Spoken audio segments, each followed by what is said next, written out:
Bueno, muy buenas tardes.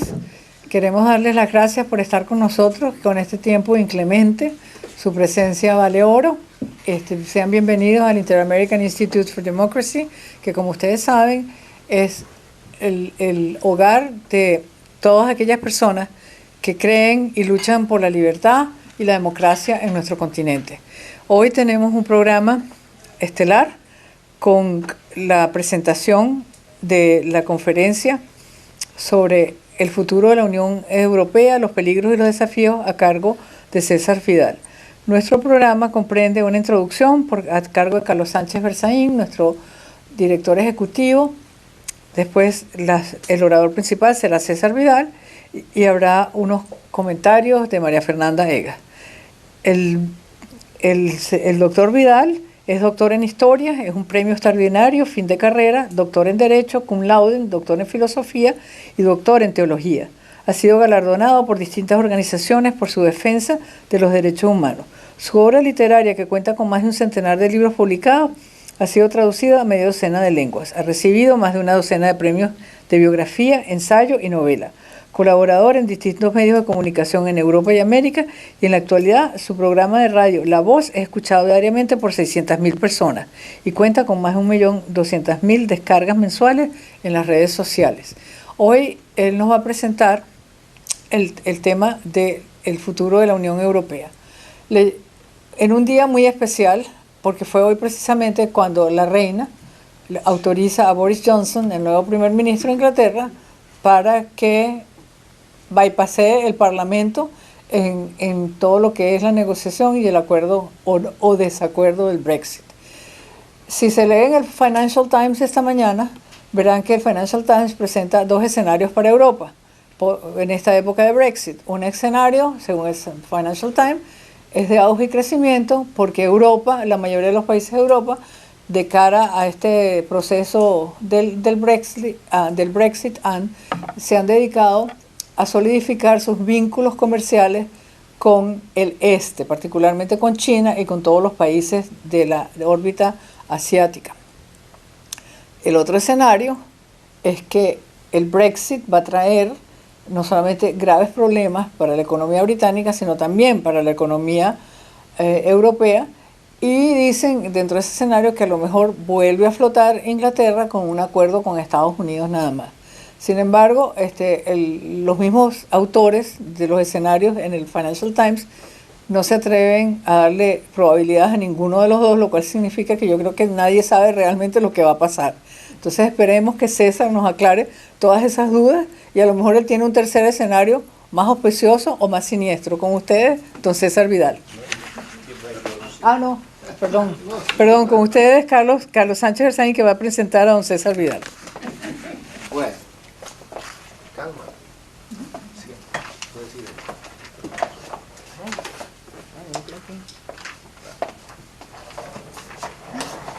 Gracias, Beatriz. Bienvenidos, distinguidos amigos y amigas.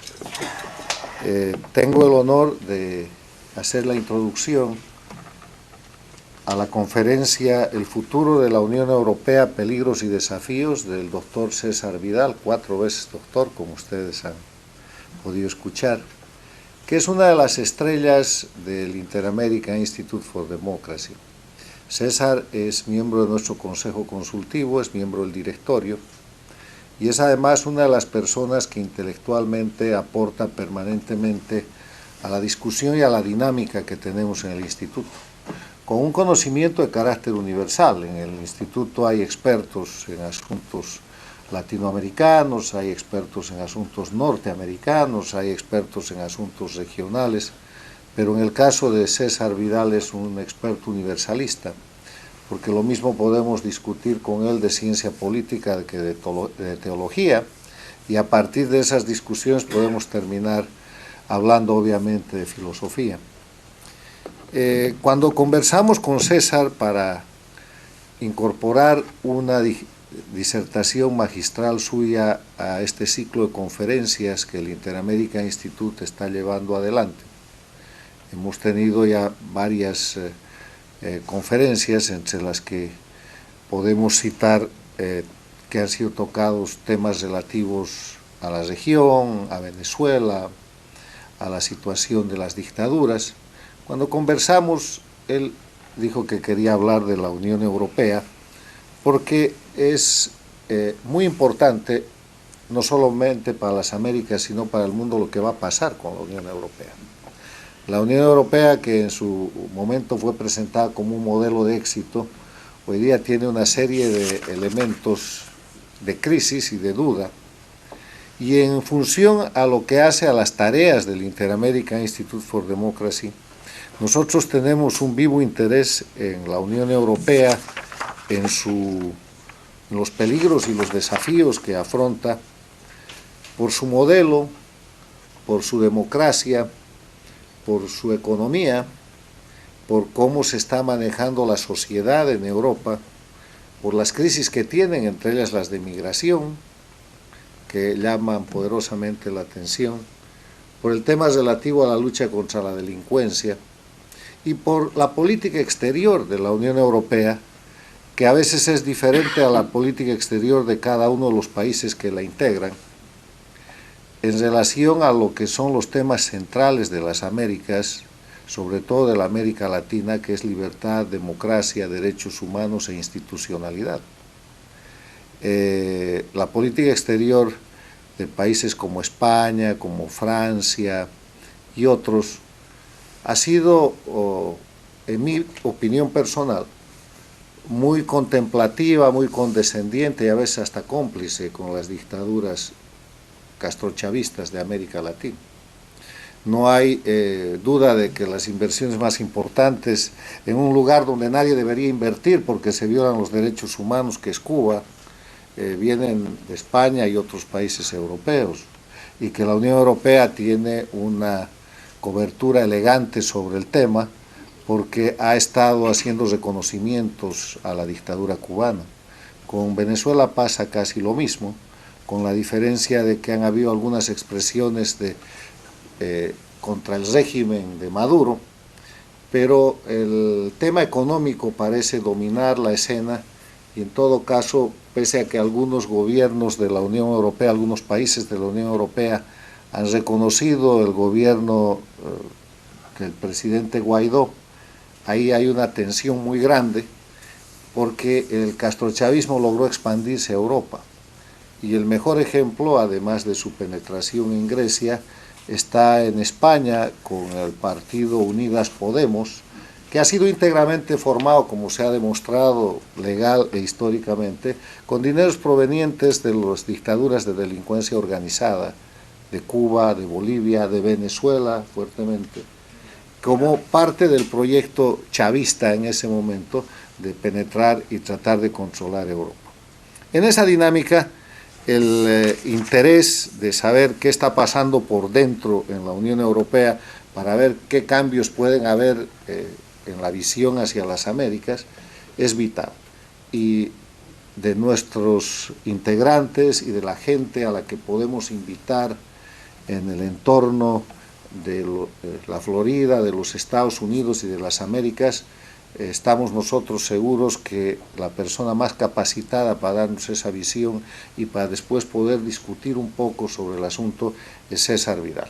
Por eso, César, gracias por haber planteado este tema, gracias por haber aceptado desarrollarlo, y ahora quedamos en tus manos para esta exposición tan importante en el momento histórico que está viviendo Europa, las Américas y prácticamente el mundo entero. Bueno, como decía muy bien Beatriz, hoy es un día especial. Parece que lo hemos escogido. Nos ha costado mucho trabajo convencer a Boris Johnson para que le pidiera a la reina, precisamente hoy, día de la conferencia, que pudiera abordar este tema. Y es cierto que cuando Carlos me comentó la posibilidad de dar una conferencia, yo pensé que el tema de la Unión Europea era interesante, porque es un tema que por regla general no se suele abordar mucho a este lado del Atlántico, y sin embargo yo creo que tiene mucha relevancia. Por lo menos voy a intentar desarrollarlo en los próximos minutos. Corría el año 1950, cuando a los periodistas destacados en la ciudad de París, en la capital de Francia, se les convocó a las 6 de la tarde para una rueda de prensa en el Salón del Reloj del Ministerio de Asuntos Exteriores francés, lo que se conoce convencionalmente como el Quai d'Orsay. No se les dijo para qué se les convocaba, pero sí se les dijo que iba a ser para una comunicación de la mayor importancia, con lo cual la prensa nacional y la prensa extranjera pues apareció por allí, en fin, a saber exactamente por dónde les iban a salir en el Ministerio de Asuntos Exteriores francés. La comunicación de mayor importancia fue la lectura de un texto. El texto había sido redactado por Jean Monnet, que era masón, y fue pronunciado por otro masón, pero además curiosamente católico y en estos momentos en proceso de beatificación, que era Robert Schuman, que además era el ministro de Asuntos Exteriores francés. Esta es una circunstancia muy divertida, porque en Europa, cada vez que se habla de los padres de la Unión Europea, se los atribuye a la Iglesia Católica y la masonería por igual, y teniendo en cuenta que son dos entidades que históricamente no se puede decir que hayan tenido unas relaciones especialmente simpáticas, pues la verdad es que no deja de tener su gracia cuando, según quien conmemora el inicio de la Unión Europea, dice que eran unos santos todos y eran las bases cristianas de Europa, y otros que dicen que aquello era establecer las bases con la escuadra y el compás. Es una de estas ironías de la historia que a mí me resulta muy simpática. La propuesta que había redactado Monnet y que sin embargo leyó Schuman era la de crear una institución de carácter supranacional en Europa que se iba a encargar de administrar en común la producción del carbón y del acero. Esto era bastante relevante porque el carbón y el acero son indispensables para el esfuerzo de guerra, y en 1950 todavía más que hoy en día, y se suponía que desde el momento en el que Francia y Alemania renunciaban a su soberanía sobre la administración del carbón y del acero, y lo hacían conjuntamente, esto iba a hacer muy difícil que se produjera una nueva guerra entre Francia y Alemania en Europa, porque cada uno sabría cómo el otro estaba administrando el carbón y el acero, y si estaba en un programa de rearme, y si había una situación peligrosa para el otro socio.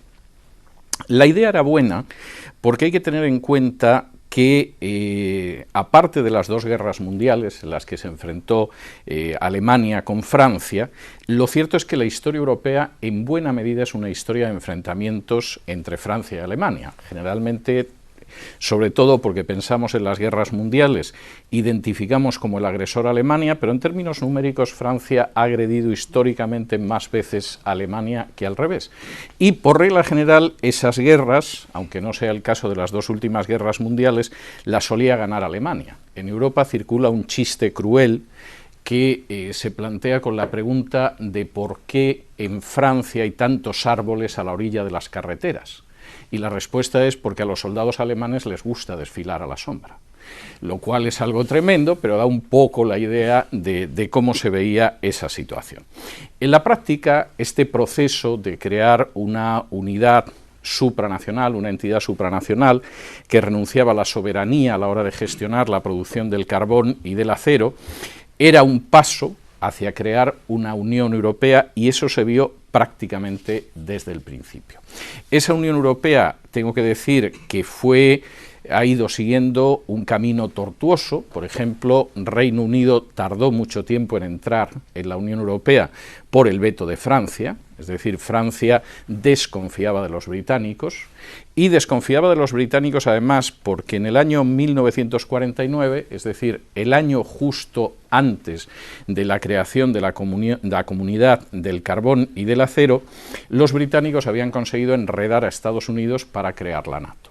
Generalmente se piensa que la NATO es la respuesta de Estados Unidos a la Unión Soviética. No, la NATO es un proyecto británico que Lawrence May, que además fue el primer jefe de las Fuerzas Armadas de la NATO, definió con una frase muy cínica pero muy certera: la NATO persigue que los americanos se queden dentro, que los rusos estén fuera y que los alemanes estén abajo.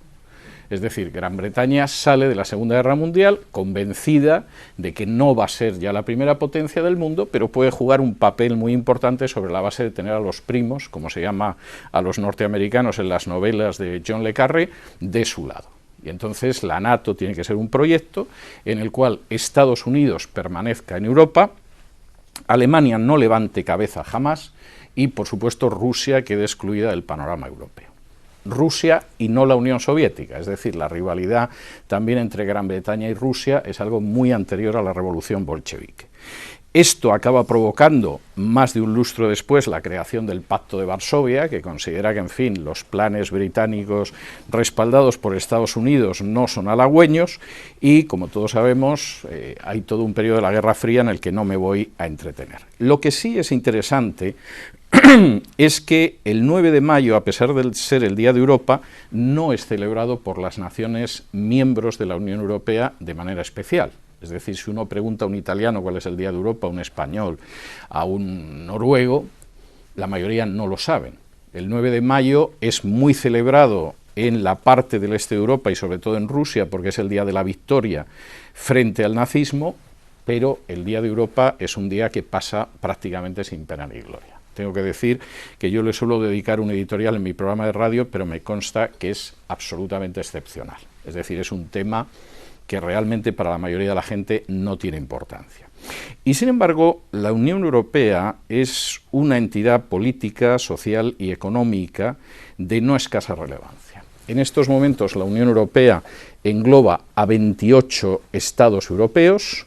Se estableció en 1993 por el Tratado de la Unión Europea, después de una serie de tratados previos. Antes hubo una Comunidad Europea de la Energía Atómica, una Comunidad Europea del Carbón y del Acero, una Comunidad Económica Europea, lo que se llamaba el Mercado Común, y todo eso desaparece en el 93 y se convierte en la Unión Europea.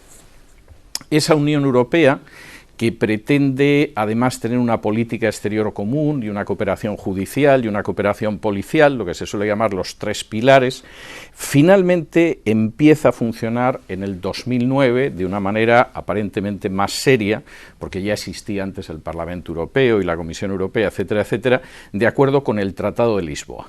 Y ahí, efectivamente, la Unión Europea aparece como un sujeto de derecho internacional independiente. Por ejemplo, la cumbre del G7, que tuvo lugar hace apenas unos días, aparte de los 7 grandes nacionales, desde los Estados Unidos al Japón, hay un representante siempre de la Unión Europea como tal Unión Europea, aunque esté Italia y esté Alemania y esté el Reino Unido, que todavía es miembro también de la Unión Europea. Esta visión de la Unión Europea en última instancia es la zona del mundo con mayor capacidad de consumo, superando a los Estados Unidos. Esta visión, yo diría que a veces muy optimista y muy idealizada de la Unión Europea, explica que, por ejemplo, en el año 2012 a la Unión Europea le dieran el Nobel de la Paz. Y además se lo dieran porque supuestamente con su labor de 6 décadas había evitado que se produjera una guerra en Europa. Nadie se acordaba de las guerras de Yugoslavia, que por lo visto es un país que estaba en África, pero que todos mirando el mapa habíamos pensado que estaba en Europa. Pero en fin, fue así. En el 2017, por ejemplo, a la Unión Europea se la galardonó con el Premio Princesa de Asturias de la Concordia también por el mayor periodo de paz en Europa, de nuevo haciendo salvedad a las guerras que hubo en Yugoslavia, que fueron verdaderamente escalofriantes y en algún caso acompañadas de genocidios innegables, pero bueno, es esa visión absolutamente importante. No cabe la menor duda de que la Unión Europea tiene un peso económico espectacular. Es decir, premios aparte, la Unión Europea es desde el 1 de enero de 1995 miembro de la Organización Mundial de Comercio, igual que sus 28 Estados miembros, y es la primera potencia comercial del planeta. La Unión Europea en estos momentos representa algo más del 20% del comercio mundial por delante de los Estados Unidos, como tal Unión Europea, y en esto me detendré luego. Y, aparte de eso, dentro de la Unión Europea, el mayor mercado de la Unión, como se puede imaginar, pues evidentemente lo tiene Alemania. Que la Unión Europea es la mayor potencia comercial es innegable. Que se pueda hablar como una unidad homogénea como son los Estados Unidos de América es más que discutible. También la Unión Europea tiene la mayor capacidad de compra del planeta, pero claro, cualquiera que compare Alemania con Grecia, pues se da cuenta de que las diferencias son verdaderamente abismales. Y las diferencias entre naciones no son pequeñas. La Unión Europea a día de hoy es el principal socio comercial de Rusia. con lo cual todas las medidas de sanción contra Rusia que ha impuesto la NATO, pues la Unión Europea se ha unido, pero a regañadientes y viendo cómo las viola. Por ejemplo, Italia hace años que sus productos agrícolas que compra muy bien en Rusia los vende a través de terceros. Pero para que quede claro que, en fin, tampoco quiere que quede muy claro que son tan cínicos, pues va el ministro de Agricultura italiano a Rusia, se abraza con Putin y luego a través de terceros le vende. No vende directamente para que no digan que está violando las resoluciones que toma la NATO, entre otras cosas porque a Italia, Ucrania le importa un pimiento, cosa muy comprensible desde el punto de vista italiano. Es el principal socio comercial de los países africanos, no sabemos si va a acabar siendo China la próxima década, pero actualmente los países de la Unión Europea son los que más venden a África, lo cual tiene una cierta lógica histórica, porque Francia mantiene un imperio neocolonial en África del que no se habla nunca, pero que es poderosísimo. Francia puede mantener el estado del bienestar que tiene, que es escandaloso, fundamentalmente sobre la base del imperio que mantiene en África, y que eso te permite hacer muchos gastos. Los imperios bien administrados dan para mucho, y desde el año 2005 es también el principal socio comercial de la República Popular China. Lo que significa que la Unión Europea solamente a China le vende más de 100.000 millones de euros al año, lo cual son unos 120.000 millones de dólares al año, que en fin es una cantidad que entre todos los que estamos aquí hay semanas que no conseguimos reunir. Esa es la realidad. Pero efectivamente esto indica la fuerza como socio comercial de la Unión Europea. La Unión Europea además tiene mucho interés en cerrar acuerdos con países de Hispanoamérica, es decir, sobre todo los que están integrados en grupos regionales. Tiene uno con la Comunidad Andina, por supuesto le importa un pimiento el gobierno que haya en Bolivia, le interesa en cualquier caso lo que puede comerciar con Bolivia, pero el gobierno es algo que le trae sin cuidado. Tiene otro con el mercado común centroamericano, ha firmado acuerdos de carácter económico con México y Chile y en estos momentos está en negociaciones con Mercosur, negociaciones que llevan tiempo, pero que en algún momento se supone que van a salir adelante, porque hubo una reunión en Asunción hace unos meses y aunque persisten diferencias, los dos están muy interesados en comprar y vender. Y en ese sentido, la Unión Europea mantiene una política comercial que es una política absolutamente pragmática, que de alguna manera queda maquillada por las declaraciones de defensa de los derechos humanos, que es cierto que en el seno de la Unión Europea existen mecanismos muy eficaces de defensa de los derechos humanos, pero que luego implican una política distinta. Yo que dije más o menos durante las primeras 24 horas del nombramiento de Guaidó que iba a ser un fracaso, una de las razones para pensarlo arrancaba de la Unión Europea. Es decir, la Unión Europea puede aceptar embajadores de la Venezuela resistente, que no le cuesta absolutamente nada aceptarlos, y a continuación mantener en un régimen fraternal las concesiones económicas que tiene de Maduro. Y es algo que dije desde el primer día. Con lo cual, nadie puede decir que la Unión Europea no les abre una puerta a los opositores venezolanos, se la abre y admite al embajador que le manda a Guaidó y todo lo demás, pero luego por supuesto sigue pagando religiosamente las concesiones que tiene en Venezuela desde el año 16, pues sustancialmente porque son algo muy interesante económicamente y esto es algo fantástico, es decir, por un lado te declaras defensor de los derechos humanos y luego negocias con los que se dedican a conculcar los derechos humanos. Eso es muy típico de la Unión Europea. Y no solo de la Unión Europea, pero en cualquiera de los casos es bastante claro. Con todo y con esto, es decir, el panorama económico de la Unión Europea es impresionante, en bloque es la mayor potencia comercial del mundo, en bloque tiene la mayor capacidad de consumo del mundo, en bloque además comercia incluso con aquellos que se supone que no debería comerciarse y que ellos mismos dicen a veces que no comercian, etcétera.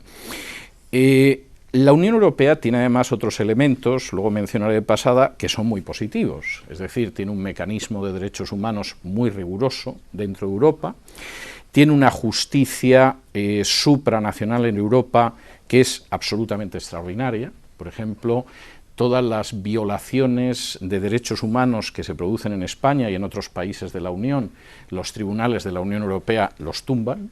Es decir, por ejemplo, cuando el ministro de Hacienda en España se dedica a robar a los ciudadanos y a conculcar las tablas de derechos humanos de la Unión Europea, etcétera, eso acaba llegando ante el Tribunal de Estrasburgo para decir que el ministro es un personaje odioso y que, por supuesto, todo ese tipo de normas quedan anuladas.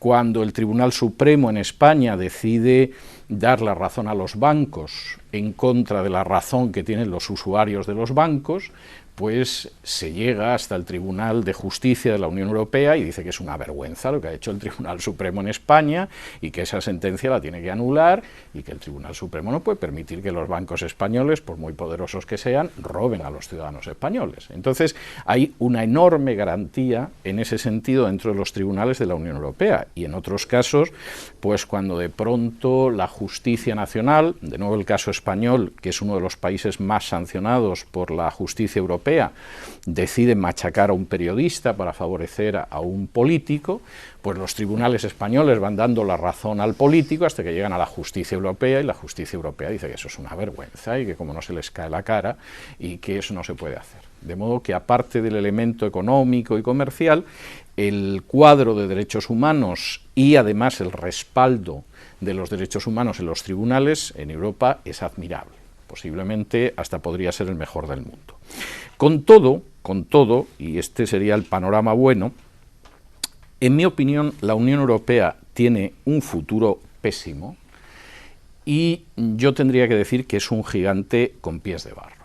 Si alguno piensa que en historia las cosas son irreversibles, es decir, llegamos a un punto en el que la historia ya, cuando llegas ahí no da marcha atrás, hay que decirle que estudie un poco de historia, ¿eh? O sea, la Unión Soviética supuestamente era irreversible. Yo recuerdo un imbécil que era catedrático de Historia Contemporánea en España, que como un mes antes de la caída del muro de Berlín publicó un libro diciendo que la Unión Soviética era una realidad con la que tendríamos que tratar durante el próximo milenio. A las pocas semanas de salir su libro cayó el muro de Berlín y luego se extinguió la Unión Soviética. O sea, como adivino no era precisamente un ser brillante, y tengo que decir que aunque no se conozca, hay un precedente de la Unión Europea que fracasó, y es la Unión Monetaria Latina. La Unión Monetaria Latina se fundó en 1865, se fueron añadiendo países, incluso Venezuela en un momento determinado, a pesar de no ser un país europeo, entró dentro de las disposiciones de la Unión Monetaria Latina y en 1927 le echaron el cierre porque aquello se había caído. Y la Unión Monetaria Latina tenía una moneda común basada en el oro y la plata, que es bastante más segura que los billetes de euro y además supuestamente funcionaba bien, y hay alguna república como la República de San Marino que todavía utiliza la moneda de la Unión Monetaria Latina, pero aquello se hundió, y se hundió fundamentalmente porque los países del sur de Europa eran muy poco fiables y porque el Estado Vaticano en un momento determinado empezó a utilizar aleaciones donde había menos oro y menos plata y a quedarse con las que tenían el oro y la plata, y claro, hubo un momento en que ya no te podías fiar de la moneda de oro y de plata, con lo cual la Unión Monetaria Latina, que era una maravilla, pues desapareció hasta tal punto que la mayoría de la gente ni sabe que existió. O sea, que si alguien piensa que porque se ha llegado al euro eso es irreversible y no va a haber marcha atrás, yo diría que eso es discutible. ¿Por qué la Unión Europea, a pesar de su inmensa prosperidad, es un gigante con pies de barro y tiene peligros que yo veo muy difícil que pueda salir adelante? La primera razón es que aunque la Unión Europea insista en que tiene una política exterior común, la verdad es que no la tiene. La Unión Europea, en buena medida, es un protectorado de los Estados Unidos, representado por la NATO. Y en este sentido, como eso a la mayoría de los países de Europa no les gusta, no pierden ocasión de llevar la contraria a Estados Unidos para dar la sensación de que tiene una política exterior independiente. Entonces, en el G7, Macron, Francia siempre ha llevado muy mal lo de la hegemonía norteamericana, pues Macron decidió traerse al ministro de Asuntos Exteriores de Irán para que quede claro que Francia hace lo que quiere en su política exterior y no lo que diga la Casa Blanca. Y en estos momentos la Unión Europea, por supuesto, es partidaria de mantener el acuerdo con Irán y además mantenerlo porque el petróleo iraní es muy bueno y Estados Unidos no tiene el problema del petróleo porque se autoabastece, pero evidentemente la Unión Europea sí lo tiene y le importa un pimiento la política de Estados Unidos y además le importa muy poco el peso de Israel. Israel tiene un enorme peso en la política exterior de Estados Unidos, tiene un peso limitadísimo en la política exterior europea. Entonces, los europeos no es que sean antisemitas, habrá sectores antisemitas entre la población y tal, no lo son, pero desde luego se resisten mucho a que la política exterior, y especialmente en Oriente Medio, esté encaminada de acuerdo a los intereses de Israel. Cuando se produjo la última guerra de Irak, la mayor resistencia a la guerra de Irak se produjo en Europa, y la mayor de todas en Francia. Y de nuevo volvemos a lo mismo, es decir, nuestra política exterior está muy limitada, pero intentamos de alguna manera que nuestra política sea lo más independiente que puede ser. Esto significa que, por ejemplo, en términos generales, y salvo los lituanos o los estonios, nadie quiere un enfrentamiento con Rusia, se quiere comerciar con Rusia. Es verdad que también son conscientes de que Ucrania es el país más corrupto de Europa y uno de los más corruptos del mundo, eso es cierto. Pero en cualquiera de los casos lo que ellos quieren es vender los tomates y las lechugas y las manzanas a Rusia, y lo que hagan los ucranianos les trae sin cuidado, entre otras cosas porque también de Ucrania se ha ido más de la tercera parte de la población desde que gobiernan los nacionalistas, que son gente verdaderamente de cuidado. Y en ese sentido sucede lo mismo con Hispanoamérica. Pero es un gran problema, porque realmente no existe una política exterior propia, no hay una política defensiva de la Unión Europea propia. Eso sería muy caro, y a la Unión Europea le viene muy bien que anden por allí las divisiones norteamericanas, porque les evita determinados gastos que dedican a otras cuestiones. Y en segundo lugar, porque aunque exista una Unión Europea, la política exterior de Alemania no necesariamente coincide con la de Francia, con la de Italia o con la de España, ni siquiera en términos de enemigos. Para el sur de Europa el gran problema es el Islam, para la gente del Báltico, pues que los aviones rusos en algún momento crucen su estado aéreo. Y en ese sentido, ese es uno de los talones de Aquiles importantes de una Unión Europea que puede funcionar muy bien comerciando, pero lamentablemente la política exterior no solo es comercio. El segundo gran problema de la Unión Europea es la estructura económica y monetaria que tiene. La Unión Europea tiene una moneda, que es el euro, que en estos momentos vale más que el dólar, lo cual es mentira, es decir, todos sabemos que el dólar vale más que el euro. Pero Estados Unidos, que suele acusar a China de que manipula la moneda para mantenerla baja, no tiene ningún problema en mantener el dólar bajo de cara al euro.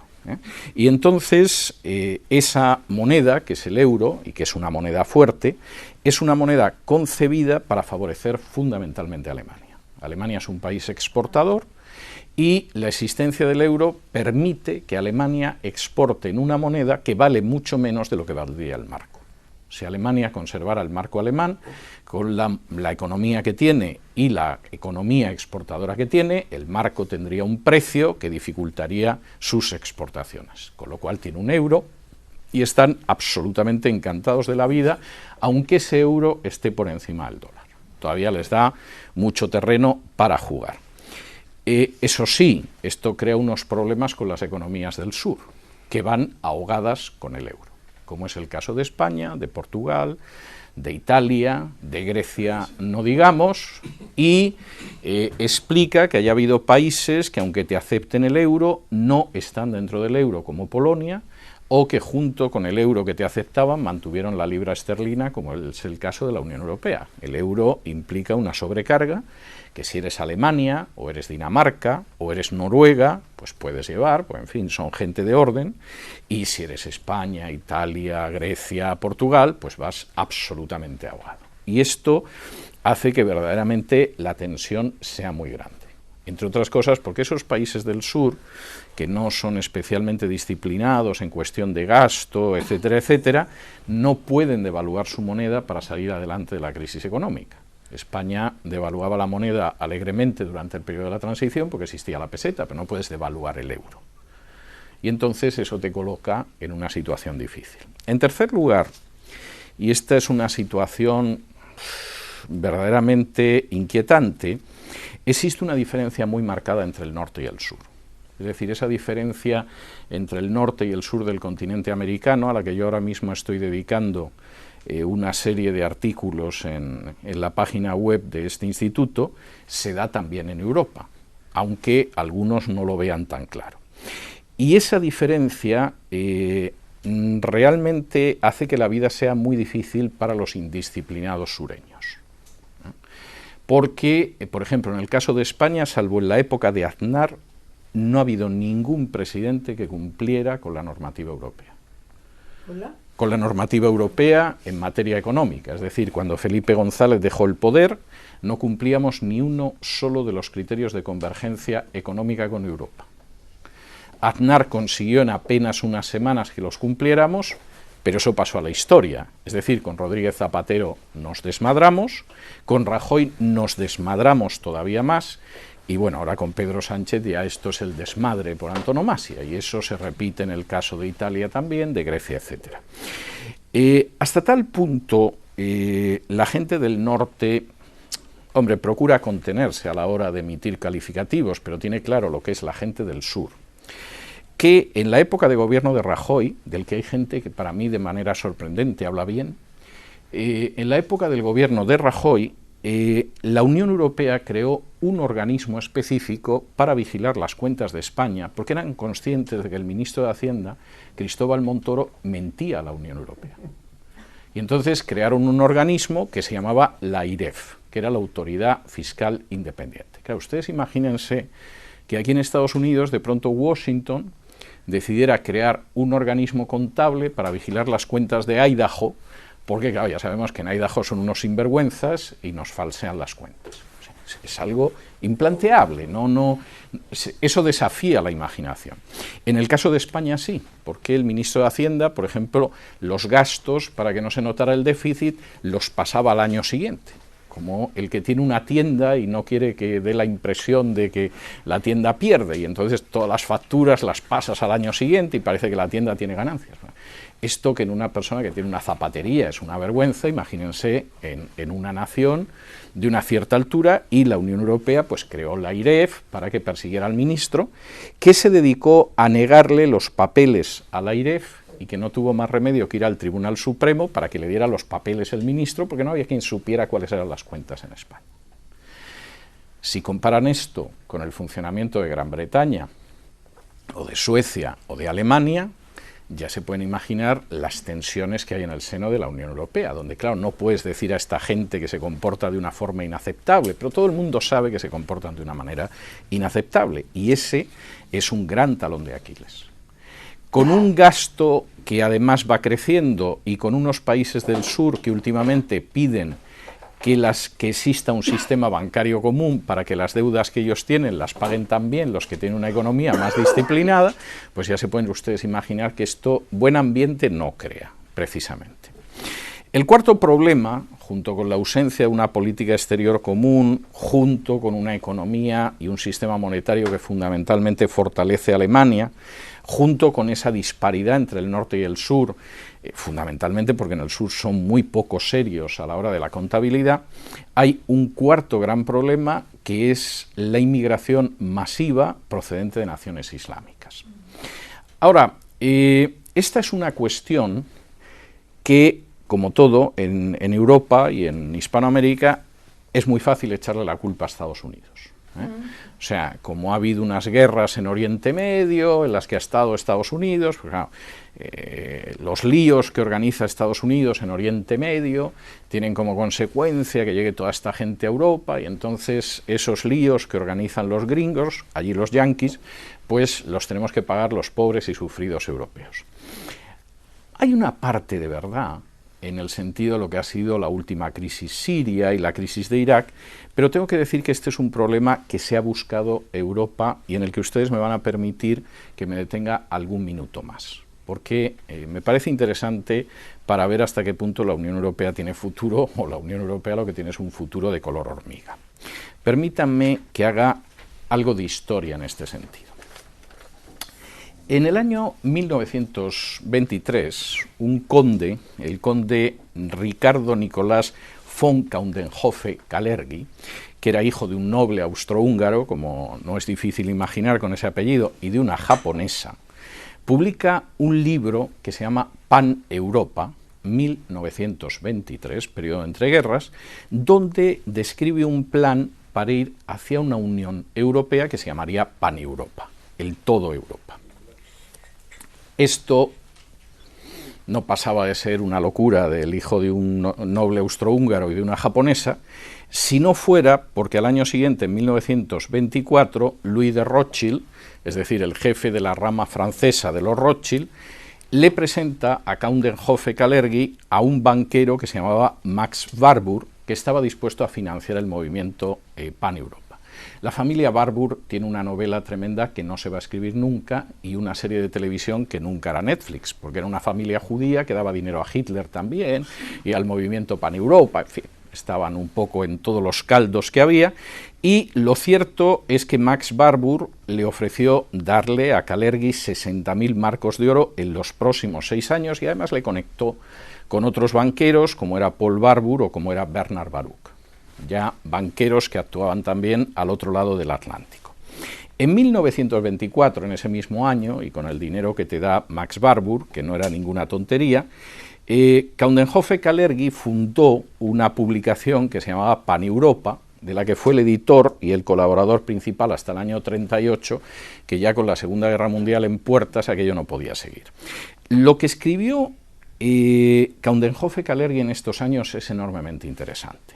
Por ejemplo, en 1926 el movimiento Pan-Europa celebra su primer congreso en Viena. Fueron 2.000 delegados, eligieron a Coudenhove-Kalergi como presidente del Consejo Central, que lo fue hasta que se murió en 1970, y por ejemplo, entre la gente que estaba en el movimiento Pan-Europa, que asistieron a ese primer congreso, había personajes como Albert Einstein o Sigmund Freud. Es decir, tampoco eran 4 locos que se reunían en los cafés de Viena. En 1927 eligen como presidente honorario del movimiento Pan-Europa a Aristide Briand, político francés, masón, que tendría también bastante peso a la hora de ir creando lo que sería la Unión Europea. Ahora, el proyecto Pan-Europa tenía una tesis de orden mundial que era verdaderamente extraordinaria, porque suponía que el mundo tenía que dividirse en 5 zonas. Una zona sería la Unión Europea, aceptando que esa Unión Europea conservaría un control sobre los imperios coloniales de Francia e Italia, que existían entonces. Otra sería la Commonwealth anglófona, que implicaría no solo el Imperio Británico, sino los Estados Unidos, etcétera, etcétera. En tercer lugar estaría Rusia, que está situada entre Europa y Asia. Después estaría la Unión Panasiática, que dejaría el Pacífico en manos de Japón y de China. Esta división de Coudenhove-Kalergi es la que aparece en el 1984 de George Orwell. Si alguno de ustedes ha leído el 1984, que es una novela donde parece que está describiendo el futuro, se habla de esa división del mundo en bloques que periódicamente entran en guerra los unos con los otros y el amigo de ayer es el enemigo de ahora, pero Orwell se inspiró precisamente en la tesis de Coudenhove-Kalergi.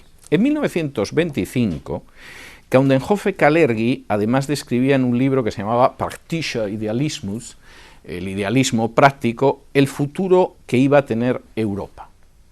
Y implicaba la desaparición de la Europa que se había conocido durante milenios. Y decía lo siguiente: el hombre del futuro será de raza mezclada. Las razas y las clases de hoy desaparecerán de manera gradual gracias al desvanecimiento del espacio, del tiempo y del prejuicio. La raza eurásica negroide del futuro, similar en su apariencia a los antiguos egipcios, reemplazará la diversidad de pueblos con una diversidad de individuos. Por supuesto, la Segunda Guerra Mundial detuvo las tesis de Coudenhove-Kalergi, pero en 1950, el mismo año de la declaración Schuman, con la que yo hablaba, con la que iniciaba esta exposición, Coudenhove-Kalergi es la primera persona que recibe el premio Carlomagno por defender la idea de una Europa unida. Premio Carlomagno que también tiene el rey Juan Carlos hace muchísimo tiempo, etcétera, etcétera, etcétera. Coudenhove Kalergi se muere en el 70, pero sus tesis no desaparecen. En 1973 y 74, no después de la última guerra de Irak, no después de la guerra de Siria, en 1973 y 74 se establecen las conferencias de Copenhague y París el diálogo euro-árabe. En 1975, la resolución de Estrasburgo, que está formulada dentro de la Asociación Parlamentaria para la Cooperación Euroárabe, señala lo siguiente: debe formularse de ahora en adelante una política a medio y largo plazo mediante el intercambio de tecnología europea por petróleo y por reservas de mano de obra árabe. La declaración señalaba la intención de que los gobiernos europeos dispongan medidas especiales para salvaguardar el libre movimiento de los trabajadores árabes que emigrarán a Europa, así como el respeto a sus derechos fundamentales. Tales derechos deberán ser equivalentes a los de los ciudadanos nacionales. 1975. Mucho antes de la guerra de Siria o de la guerra de Irak, se supone que la población de los países árabes van a venir a Europa y van a tener los mismos derechos que los de los ciudadanos de lo que todavía no era ni Unión Europea. En esa misma resolución de Estrasburgo se señala entre los objetivos la exigencia de posibilitar a los inmigrantes y a sus familias el practicar la vida religiosa y cultural de los árabes, la necesidad de crear por medio de la prensa y demás medios de información un clima favorable a los inmigrantes y sus familias, y la de exaltar a través de la prensa y del mundo académico la contribución dada por la cultura árabe al desarrollo europeo. Cualquiera que conozca algo de la cultura europea, más allá de la Alhambra de Granada y la Mezquita de Córdoba, la verdad es que la contribución de los árabes al desarrollo europeo está por ver. La cosa iba a ser peor, porque fíjense cómo acaba la resolución.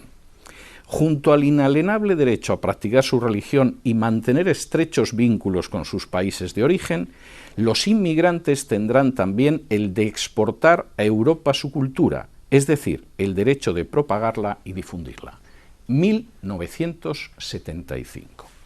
En 1983, de nuevo antes de la guerra de Irak y la crisis de Siria, etcétera, etcétera, en el Simposio para el Diálogo Europeo-Árabe que se celebra en Hamburgo se señala lo siguiente: los derechos de los inmigrados musulmanes tienen que ser iguales a los de los ciudadanos que los acogen. Y se incluye entre los objetivos que se editen y creen periódicos, emisoras radiofónicas y de televisión en árabe y se pidan medidas para incrementar su presencia en sindicatos, ayuntamientos y universidades. 1983. 1991. No hemos llegado ni a la guerra de Siria ni a la guerra última de Irak. En el curso de la Asamblea Parlamentaria de la Unión Europea, en un simposio que se tituló La contribución de la civilización islámica a la cultura europea, se afirma lo siguiente: la Ilustración tiene su origen en el Islam. El Islam es una de las más extraordinarias fuerzas políticas y morales del mundo de hoy. Yo me imagino que los ilustrados franceses como Voltaire, Diderot, etcétera, que no tenían precisamente una visión meliflua ni favorable del Islam, empezaron a bailar salsa en sus tumbas si les llegó sonidos de lo que era la Asamblea Parlamentaria de la Unión Europea. Esa misma Asamblea del año 91 formula la orden de que se retiren los textos escolares en los que no se resalte la participación del Islam en la cultura europea, que se establezcan cátedras en las facultades de Derecho, Filosofía, Teología e Historia para el estudio del Corán. Estas tesis se convirtieron además en la recomendación 1162 de la Unión Europea sobre la contribución de la civilización islámica a la cultura europea. 2003. Nos acercamos, pero todavía no estaba la guerra de Siria. En el curso de la sexta conferencia ministerial Euromed para reforzar y avanzar en la asociación, se señala entre las finalidades de esa inmigración islámica que exista una libre circulación de mercancías, de servicios, de capitales y de personas. En otras palabras, la inmigración islámica se va a mover por la Unión Europea igual que la de cualquier nación que sean Estados miembros. En el 2004, de nuevo no había tiros en Siria todavía, se creó la Asamblea Parlamentaria Euromediterránea, compuesta por 120 miembros de países de la Unión Europea y un número igual de representantes de los parlamentos de los países islámicos. Todas estas concesiones, tengo que decirles, que han sido realizadas por el Parlamento Europeo sin que se hayan enterado, por regla general, los ciudadanos de las distintas naciones europeas y sin que los políticos europeos hayan tomado la molestia de informarles.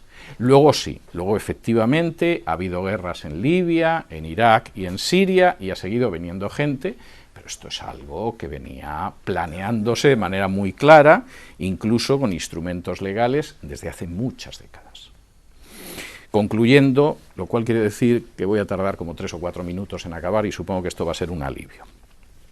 El proceso de construcción de Europa, que en realidad se inició tras la Primera Guerra Mundial, pero que empieza a funcionar a una velocidad mayor desde 1950, ha tenido resultados que yo creo que solo se pueden describir como muy positivos. Por ejemplo, no ha habido una nueva guerra mundial en Europa. Ha habido, lamentablemente, las guerras de los Balcanes, que han sido terribles, que nadie se quiere acordar de ellas, pero no ha habido una nueva guerra mundial. Segundo, las fronteras económicas han desaparecido prácticamente de toda Europa, lo cual ha sido magnífico para el comercio. Tercero, hay unos tribunales de justicia que se dedican a enmendar los errores, por no decir las corrupciones, de los tribunales nacionales, lo cual es fantástico. Cuarto, se ha universalizado una tabla de derechos humanos que es envidiable. Y quinto, hay una moneda común y fuerte. Yo creo que todos esos aspectos son muy positivos y no se puede negar. Incluso el estado de bienestar europeo, con toda la diferencia que puede haber entre Grecia y Suecia, es extraordinario. Y en estos momentos no tiene parangón. En algunos casos, muy extraordinario. Lo está destruyendo la inmigración islámica masiva, por ejemplo en el caso de Suecia o de Dinamarca, pero mientras ha durado ha sido magnífico. Ahora, no todos los aspectos relacionados con la Unión Europea pueden ser contemplados bajo esa misma luz positiva. De entrada, la Unión Europea va hacia una disolución cultural y nacional. Y la finalidad no es tanto la salvación de Europa convertida en una Europa unida, como en un momento determinado en estas tierras, pues Georgia y las dos Carolinas y Delaware decidieron dejar de ser una serie de colonias independientes y fundirse en una nación con un ordenamiento federal, sino que es, en este sentido, una mutación de carácter cultural e incluso racial. Esto no es que lo diga yo porque tengo algún tipo de neurosis racista, es que esto aparece en los textos de manera muy clara. Y en ese sentido, la verdad es que el movimiento paneuropeo que va avanzando en el periodo entre guerras y que efectivamente muchos reciben como algo maravilloso, porque además yo recuerdo en el caso de España, bueno, pues España o las naciones que salieron de las dictaduras comunistas del este de Europa pensaban que lo que entonces era el mercado común europeo era una meta paradisíaca que iba a solucionar todos los problemas. No ha sido así, pero se veía así, era una visión muy esperanzada, muy ingenua y hoy sabemos que además falsa. Lo cierto es que al mismo tiempo Europa tiene graves problemas. Tiene la pérdida de la soberanía económica, no siempre beneficiando a los estados, tiene la ausencia de control en la circulación de extranjeros o la sumisión de políticas como las relativas a los musulmanes no europeos que llegan por millones a Europa, no de manera casual, sino de manera organizada desde hace décadas. Y en este sentido, ahí se explica perfectamente el Brexit británico, con el cual se puede estar o no de acuerdo, pero que la mayoría de la población británica ha visto esos peligros y ha decidido salvarse, es indudable. La Unión Europea, y esto yo creo que es el elemento más inquietante de su futuro y puede implicar un cambio tremendo, la Unión Europea puede estar contribuyendo, quizá de forma decisiva, a acabar con las culturas y las identidades europeas, para sustituirlas por una masa nueva de origen extraeuropeo que efectivamente desaparezca. Y si en el año 1900 el 100% de la población europea era europea, la población europea en las próximas décadas va a ser minoritaria en distintos países, y además con una cultura que no es la europea, ni tiene los valores europeos, ni cosa por el estilo. Quizá para un mestizo como el conde Coudenhove-Kalergi, pues ese fin era deseable, era la desaparición de una raza que no le gustaba, de una cultura en la que se sentía incómodo, etcétera, etcétera. Pero no dejaría de ser una gran ironía que la Europa unida al final fuera el paso previo a la desaparición de Europa. El paso previo a la desaparición de Europa. Y es que, a fin de cuentas, como señaló un gran poeta español, ni el mañana ni el ayer están escritos. Muchas gracias.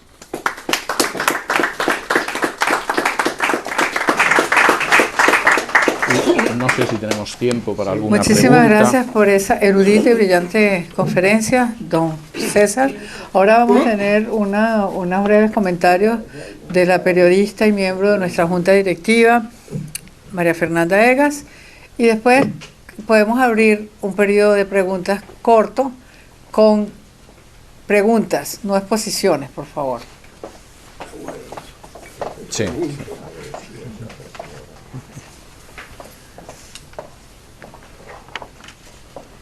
Buenas tardes a todos. Muchísimas gracias por la conferencia, César Vidal, quien con su habitual erudición nos ayuda a un mejor entendimiento de la actualidad a través de la historia, del análisis y de descubrimientos que para muchos realmente son un valioso aporte. Yo creo que el valor también de la Unión Europea actual, la importancia como un bloque económico y como una presencia también política, la vivimos cada día.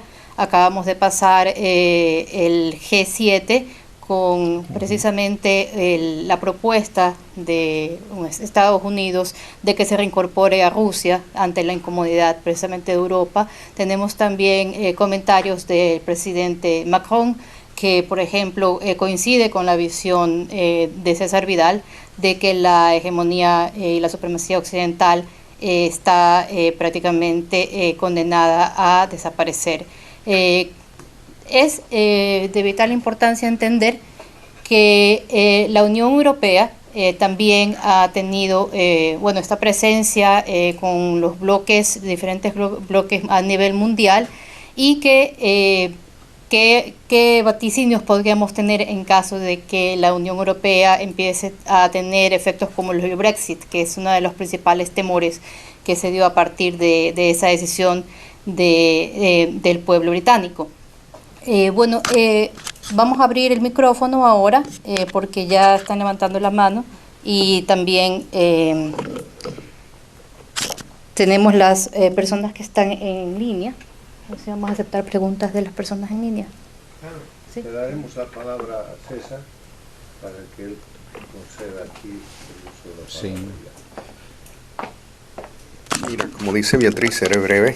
No obstante, no puedo dejar el espacio sin que felicitarte por tal charla fabulosa en todo lo que es, como dice, el resumen histórico. Pero basado en todo ese antecedente que nos has explicado valiosamente, ¿cuál es tu percepción de las tantas intenciones del ingreso de Turquía, con todo lo que está viviendo actualmente, del ingreso a la Unión Europea, mediano o corto plazo? Y danos un párrafo simplemente de la tensión Brexit-Merkel en los momentos ahora con Johnson. Sí. Muchas gracias. O sea, Turquía y Brexit. Bueno, vamos a ver, yo siempre he sido un enemigo declarado, feroz y nada oculto de la entrada de Turquía en Europa. Turquía no es un país europeo. Turquía tuvo un peso en Europa invasivo en un momento determinado de su historia, en la época del Imperio Otomano, y ahora mismo de Europa conserva una pequeña franja en torno a lo que fue la antigua Constantinopla o la Estambul turca. Eso no lo convierte en una potencia europea. No tiene una cultura europea y es otro tipo de cultura. No estoy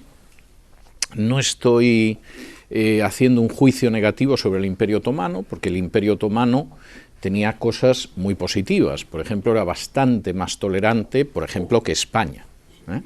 Y en un momento determinado, Miguel Ángel Buonarroti, el genial arquitecto, escultor y pintor, pensó en marcharse al Imperio Otomano porque él, que era un heterodoxo oculto, tenía claro que como lo descubriera la Inquisición en Italia, acababa convertido en una pavesa, mientras que en Estambul le iban a dejar vivir lo que quisiera.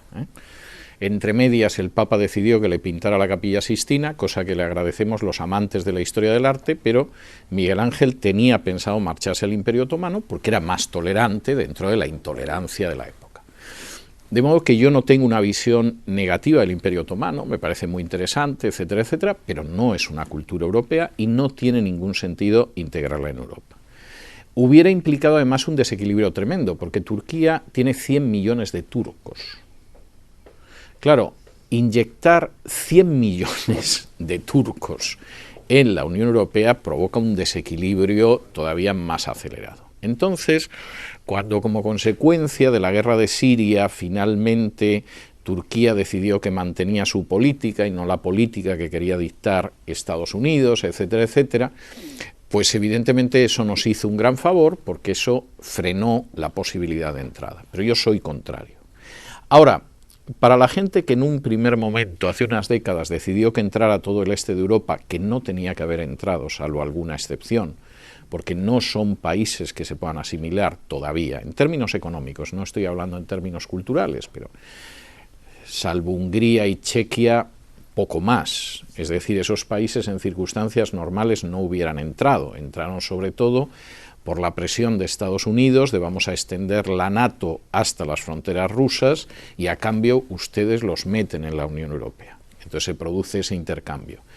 Yo ni siquiera hubiera dejado la entrada a esos países ahora, no lo sé a la vuelta de un cuarto de siglo, pero no ahora. Creo que son una carga excesiva para la Unión Europea. La gente que entonces abogaba por esos países ha abogado después por Turquía y ahora está abogando por todos los países islámicos del norte de África y de Oriente Medio. Es decir, la idea es que en un momento determinado entre Líbano, entre Marruecos, etcétera, etcétera. No hace falta que les diga que a mí la perspectiva me parece siniestra, aunque como yo soy ciudadano americano y no pienso volver a Europa, lo veo con una cierta distancia y una mayor relajación que cuando vivía allí. Segundo, el tema Brexit. Vamos a ver. La Unión Europea tiene un funcionamiento con democracias más o menos democráticas, según el país, con un Consejo de Europa y unos tribunales de derechos humanos que rectifican lo que no es democrático en esos países mediante la vía de la justicia, pero al mismo tiempo muchas de las decisiones de carácter económico y comercial no favorecen a las naciones europeas sino a determinados grupos de poder.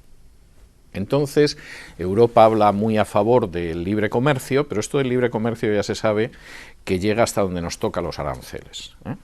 Entonces, en un momento determinado, Europa es partidaria del libre comercio, que implica que va a negociar tranquilamente con China o con los países africanos o con la dictadura venezolana. Pero que pone barreras de carácter regulador a la hora de que otros negocian. Entonces esas barreras que las establecen los burócratas que están en Bruselas obedecen a los intereses de grandes compañías transnacionales. Claro, la compañía transnacional llega a Bruselas y dice, mire usted, está bien la fabricación de bicicletas, pero la fabricación de bicicletas europeas tiene que ser de esta manera. Con lo cual se hace muy difícil que nadie exporte bicicletas a Europa y esos grandes fabricantes de bicicletas hacen un negocio bárbaro y hunden a los pequeños fabricantes de bicicletas que no pueden soportar determinadas regulaciones europeas.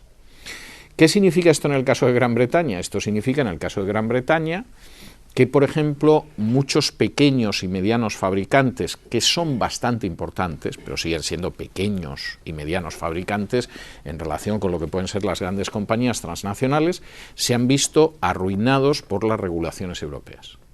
porque de pronto esas regulaciones europeas exigen que determinados productos sean de tal manera y eso ya no es rentable y tienes que cerrar la fábrica. Y tú puedes ir por ciudades y ciudades de Gran Bretaña donde han tenido que cerrar las fábricas porque no pueden mantener ese nivel que la Unión Europea impone para favorecer a determinados emporios económicos. Con lo cual, a muchos británicos la idea de la Unión Europea no les convencía. En segundo lugar,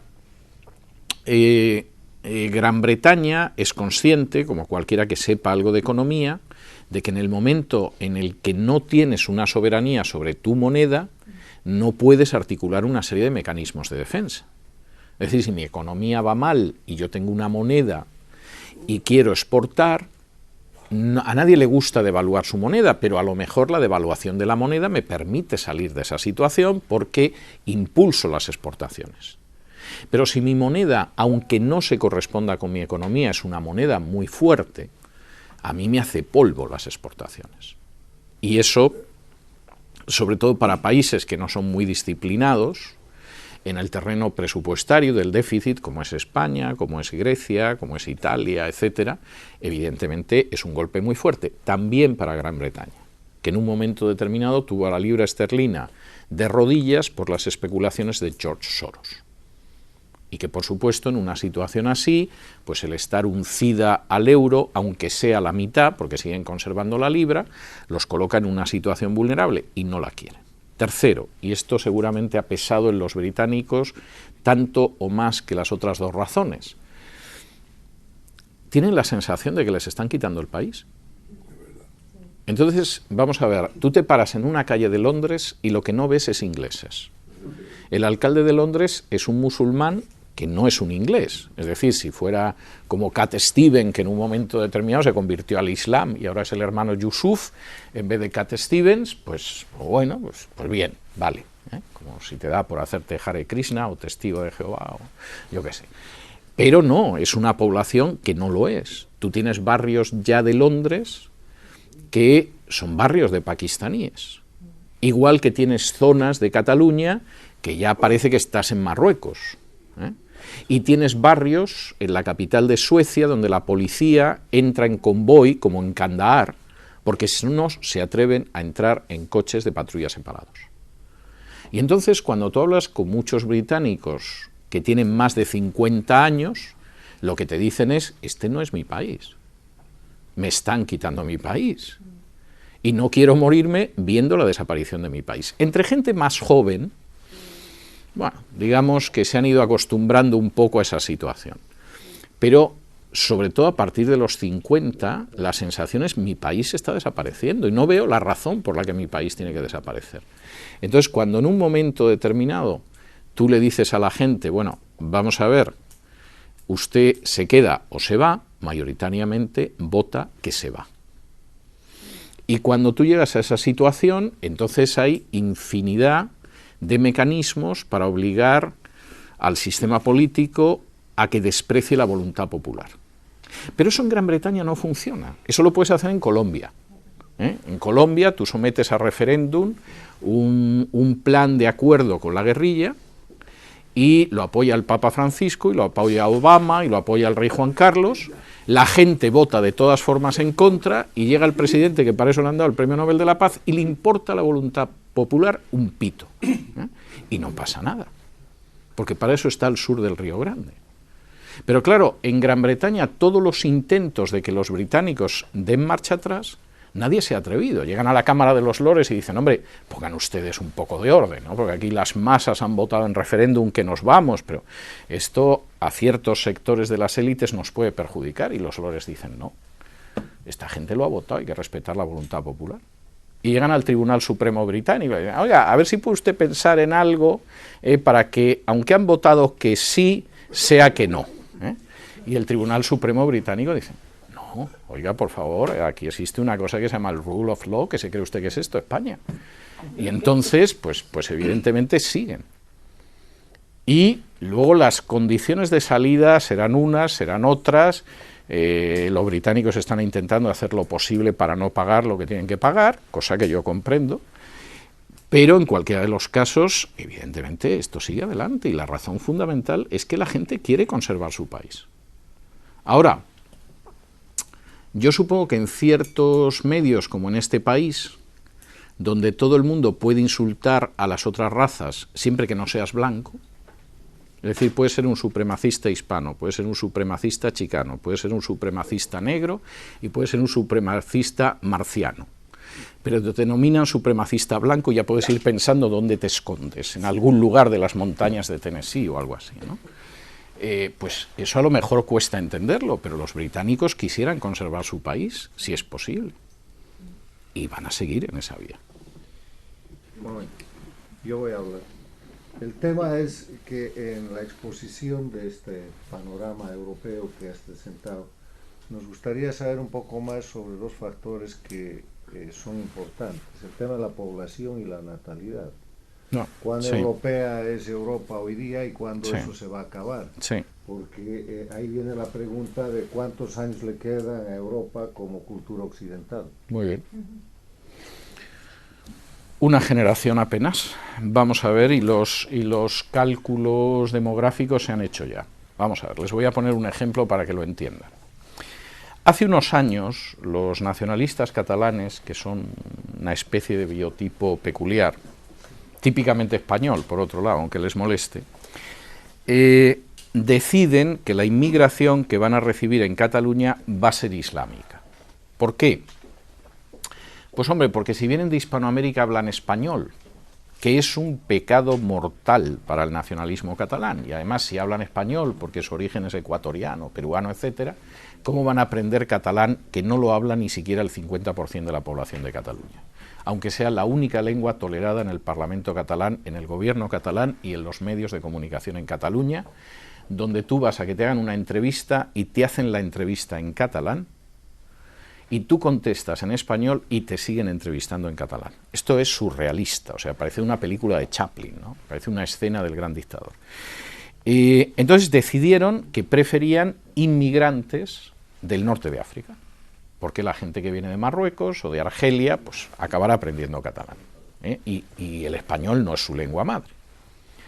Consecuencia, de los más de 2 millones de inmigrantes musulmanes que ya viven en España, más de 1 millón está en Cataluña. Y esta circunstancia es maravillosa, porque los catalanes tienen un índice en estos momentos de crecimiento demográfico que no llega al 1%, y los inmigrantes musulmanes es el 8%.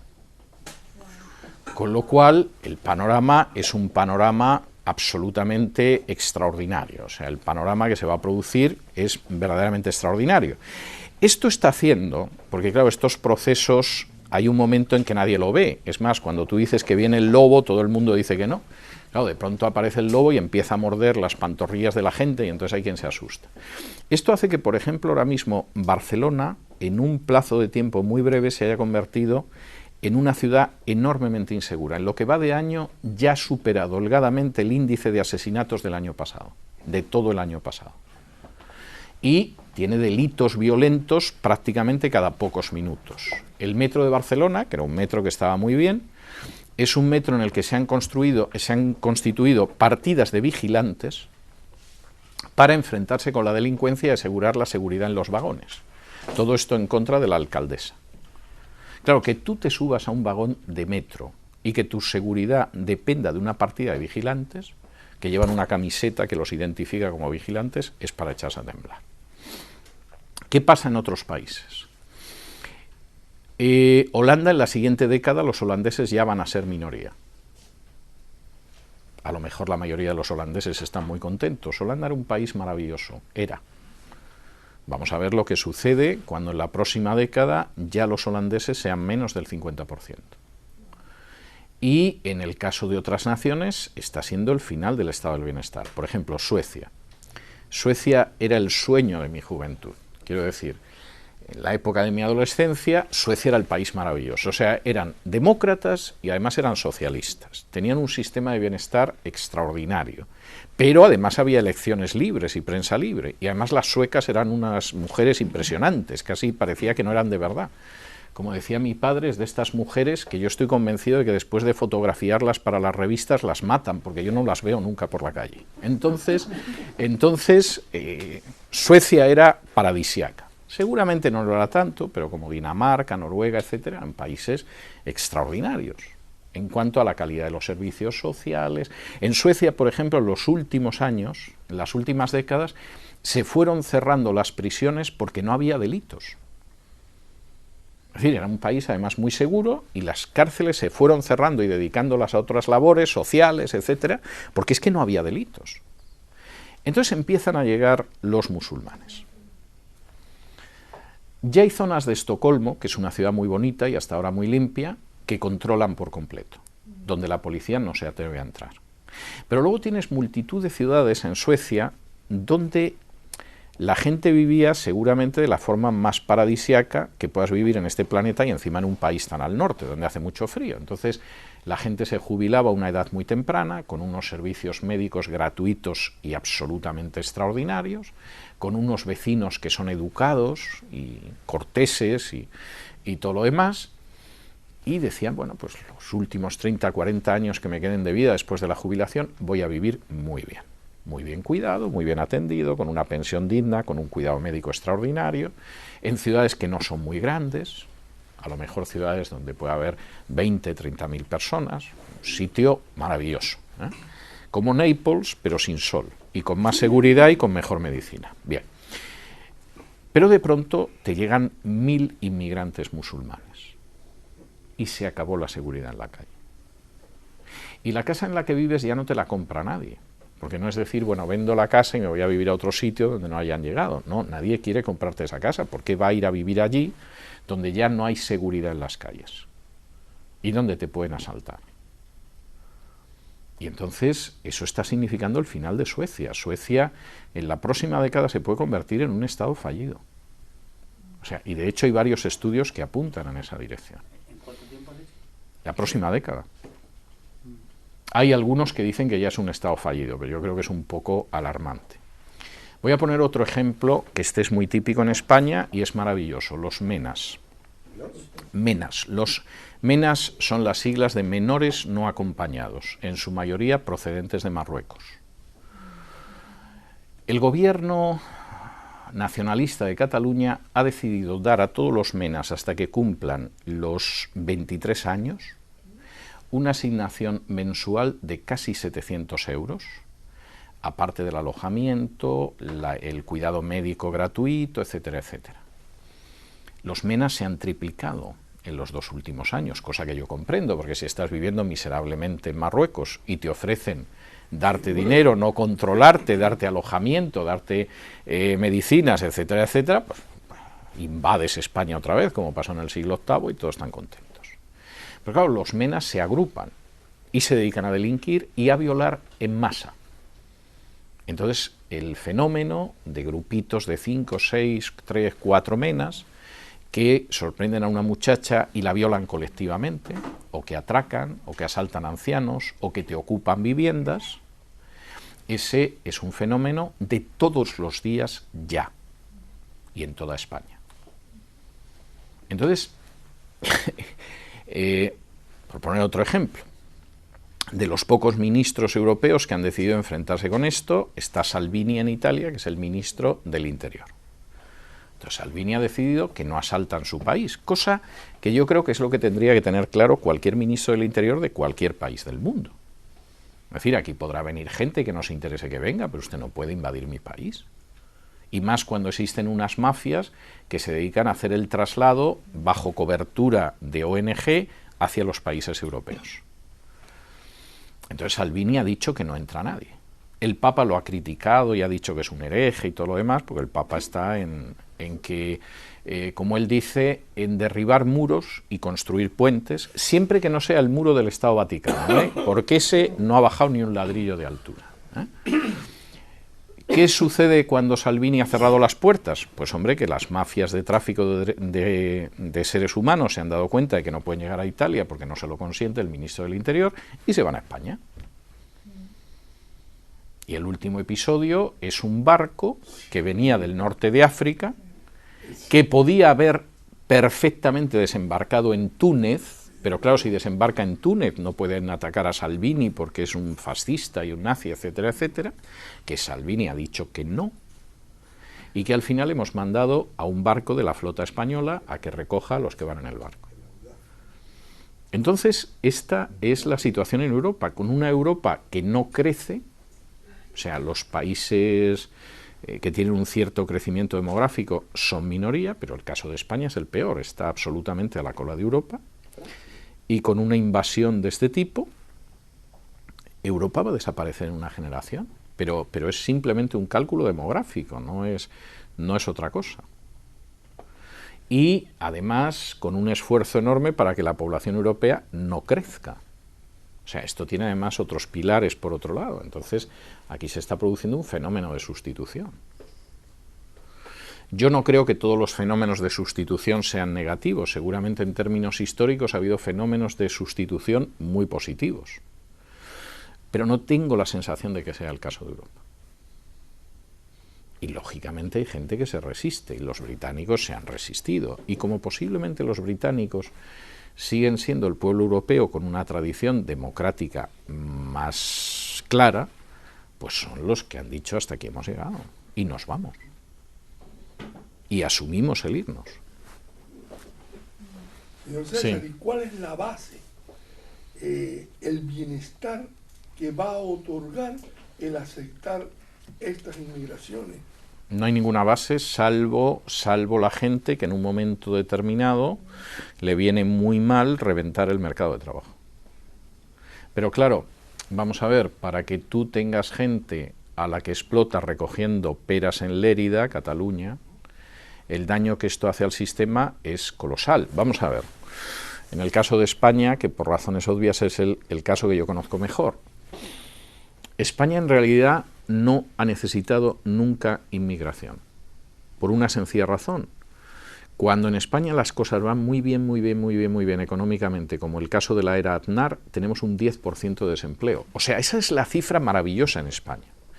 Cuando las cosas van mal económicamente, estamos en un 20, como ahora, o superamos el 20. De manera que hay gente en España. O sea, no tiene ningún sentido. Pero, evidentemente, el negro que viene del África subsahariana y que está dispuesto a recoger peras en Lérida, pues es más barato que el español, y además mantienes eso. Incluso el argumento de que esto mantiene las pensiones es falso, porque ahora mismo el sistema de pensiones no lo mantienen ya ni las cotizaciones de los españoles. Esta gente que en su inmensa mayoría tiene ingresos que no cotizan, pero que además reciben ayudas sociales superiores, no solamente no ayudan a mantener el estado del bienestar, lo sobrecargan. Es que, vamos a ver, España ahora mismo pretende aprobar un salario social para todo el mundo. Con lo cual, es que va a haber mucha gente que va a decidir que no trabaja. Es decir, vamos a ver, con unas normas laborales, por ir por partes, más del 70% del empleo en España lo crean pequeñas y medianas empresas. Es decir, España no tiene un Walmart, España no tiene General Motors, España no tiene Amazon, España no tiene Facebook. A lo más que llegas al Corte Inglés, y vamos, está a mucha distancia. Entonces, en España, más del 70% del empleo lo crean pequeñas y medianas empresas. Es el caso de Portugal, es el caso de Grecia. En buena medida es el caso hasta de Italia, casi de Italia. Italia tiene alguna multinacional de cierto peso.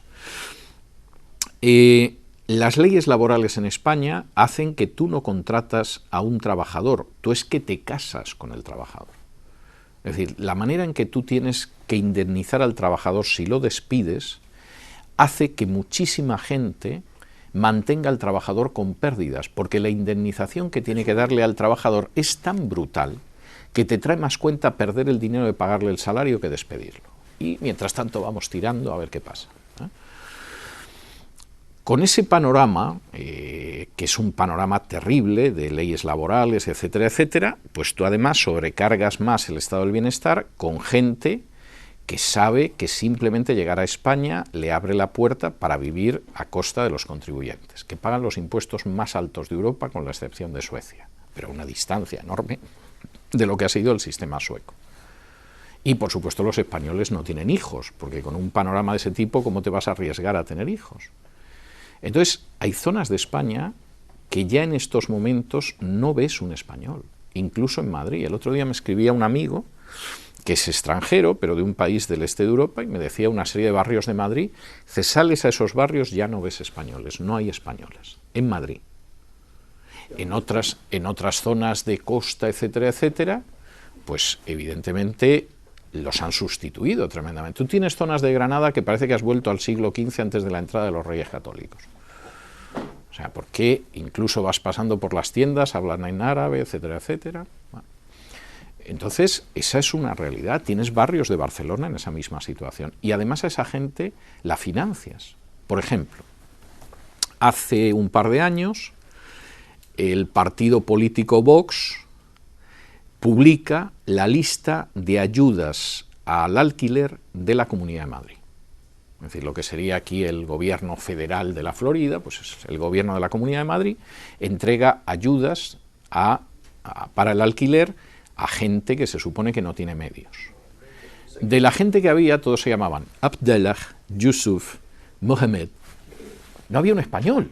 Y cuando veías la lista, y yo me tomé el trabajo de ver la lista, había 3 o 4 que tenían un apellido indígena, es decir, que seguramente venían de Ecuador o de Bolivia o de Perú, porque ni siquiera el apellido era español, o sea, tipo Ayanta Humala, algo de este tipo, así que ves que ese no viene de Marruecos, pero vamos, tampoco viene de Córdoba. Y no había un español. Entonces, con una vivienda que es carísima en Madrid, con unos impuestos que son elevadísimos, con unos salarios que son muy bajos, resulta que esas ayudas sociales van a parar a esa gente. Esa gente está encantada. Y luego hay otro fenómeno maravilloso. Tú llegas a España, consigues una ayuda social del ayuntamiento y te vuelves a Marruecos y lo cobras en una cuenta corriente en Madrid. Con lo cual, la ayuda social que recibes en España, pues hombre, a lo mejor no te da para comer caviar todos los días, pero eso en Marruecos, vamos, vives como el sultán casi. En algunos casos mantenemos a varias esposas, porque, claro, porque esta es la otra historia. No les vamos a obligar a que tengan solo una esposa, cuando el Corán permite que tengan 4. Entonces, es muy común que tengan 2. Ya más de 2 es complicado, en fin. Los apartamentos en España son pequeños, o sea, yo comprendo que ya más de 2 es complicado, pero se dan muchos casos, por lo menos con 2 esposas. Y pagamos la pensión de viudedad a las 2 esposas, aunque no hayan cotizado nunca. Entonces, claro, este es un panorama que sí, que la Unión Europea puede ser el socio mayoritario comercial de China, pero seguramente estamos viviendo el canto del cisne, porque no hay un crecimiento demográfico.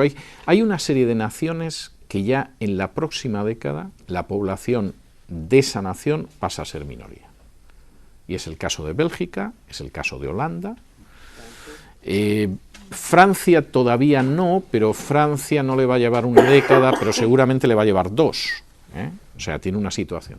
Y luego además, en un caso, en un número muy importante de casos, es gente que no se identifica con el país al que ha llegado. Entonces, por ejemplo, en Francia es donde más líos de estos se arman, porque claro, ya gente que tiene un pasaporte francés de segunda y tercera generación, porque su abuelo o su padre vino de Argelia, cuando juegan Argelia y Francia un campeonato de fútbol, silban el himno francés, que es la marsellesa, y aplauden a los argelinos. Con lo cual el ambiente en el estadio no es de lo más agradable, pero ellos se siguen identificando con el lugar del que vinieron. Esto no es un fenómeno solo europeo. Yo cada vez que veo a gente manifestándose en San Francisco con una camiseta del Che Guevara, se me hiela la sangre en las venas. Porque resulta que el sistema que les obligó a huir de su país, por lo visto en este país va a funcionar.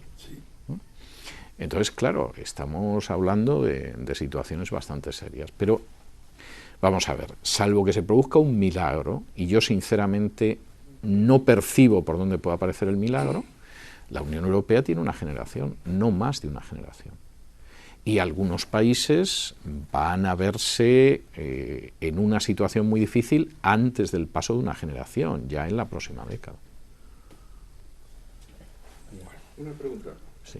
¿Qué tú crees que motivó a los países europeos en los años 70 a crear esas leyes para traer... A ir en esa dirección? Bueno, eso es especulativo. Vamos a ver, la interpretación que a mí me resulta más benévola, sería pensar el hecho de que dijeron, bueno, aquí en un momento determinado la población europea no crece lo suficiente, la emigración que tradicionalmente iba a Alemania, procedente sobre todo de España y de Italia, ya no va a venir, y entonces pues nos podemos traer gente de Argelia, de Túnez, etcétera. Esa es la interpretación más benévola. Es decir, hicimos un cálculo y lo hemos hecho mal, porque cuando uno se pone a jugar al aprendiz de brujo con el futuro, pues a veces el resultado es... Esa es la más benévola. ¿Cuál sería la malévola? Bueno, la malévola sería el sueño de Counthofe-Kalergi. Es decir, vamos a cargarnos Europa, ¿no? Y vamos a crear una Europa mestiza, no en el mejor sentido del término, que va a ser fácil de controlar. Va a ser fácil de controlar por las élites por una sencilla razón. Porque si uno lo piensa, hombre, esta gente puede ser levantisca, puede ser agresiva, etcétera. No han derribado un solo gobierno para establecer una democracia a lo largo de toda su historia. Y por regla general las dictaduras duran muchísimo. Y si uno mira las dictaduras que ha habido en el mundo árabe, todas han caído por una intervención externa, pero no porque las derriben los ciudadanos. Entonces, esa sería la malévola, es decir, esta es la población ideal. Es una población ovejuna, que no va... que en fin, a lo mejor se te manifiestan, pero vamos, disparas a 3 o 4 por la calle, vuelven a su casa y no vuelven a manifestarse en 10 años. Y bueno, pues, van a ser siempre más maleables que los europeos, con toda la diferencia que puede haber entre un británico y un griego, pero van a ser más maleables. Esa sería la malévola. Y la benévola es un gigantesco error de cálculo que va a tener consecuencias pavorosas. Entonces, ¿y cuál le parece a usted que puede ser, que va a ser el futuro de estos países que precisamente se han enfrentado a este nuevo orden social que la Unión Europea quiere?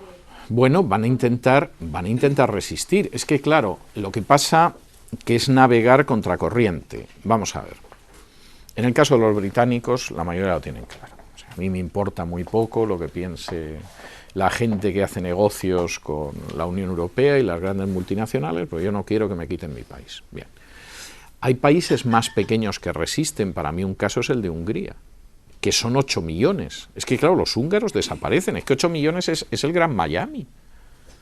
Entonces, claro, la idea de ellos es o realmente controlamos las fronteras o es que desaparecemos, es que solo somos 8 millones.